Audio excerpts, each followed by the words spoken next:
as a comparison, it'll probably get me in a lot of trouble with a lot of D-Day survivors, but there's a feeling that we were on a mission and that we accomplished it, and that was our purpose. My name is Lee. My last name is Housekeeper. I spell it Houskeepper, and I was born in Chicago.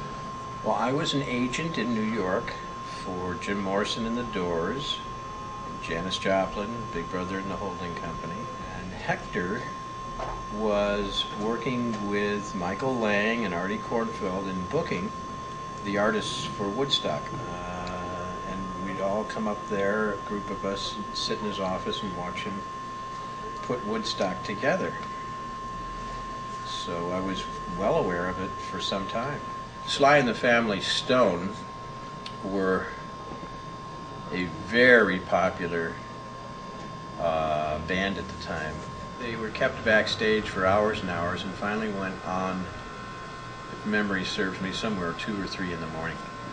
It was raining, and they were very concerned that nobody out there would be participating with them, how wrong they were. So they went and began playing Going to Take Me Higher. We're going to take you higher. And I was seated on top of one of their bass amplifiers.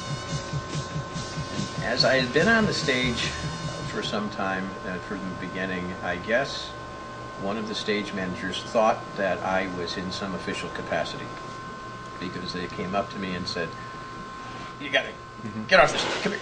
Everybody's got to get off the stage." Now, there are probably 100 people on the stage jumping up and down to "Gonna Take You Higher" in the rain. A very insistent stage manager took me by the arm and brought me below the stage, where I saw about 30 guys holding the stage up as it was sinking into the mud.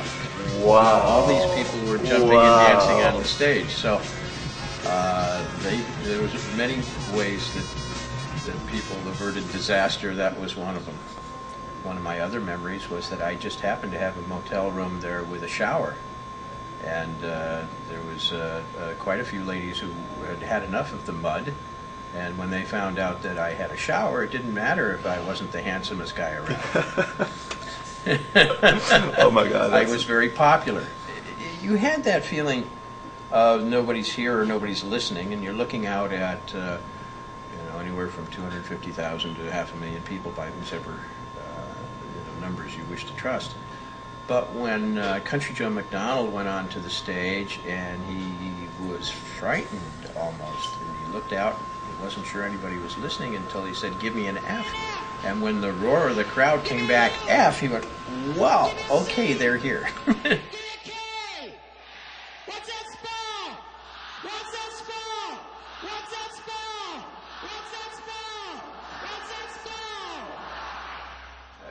As far as a celebration of Bacchanalian getting stoned, I looked at it more as an experimentation in freedom and enjoying the music and still working with the group, as it wasn't something where people were taking care of you. Oh, you're really good tonight. You know, this is the most outrageous spectacle I've ever witnessed, ever. There's only one thing I wish. I sure gotta pee. And this ain't nowhere to go. But like, how do you feel nowadays about you being at the 69 thing? When you look back, like, how do you... I think that the spirit continues.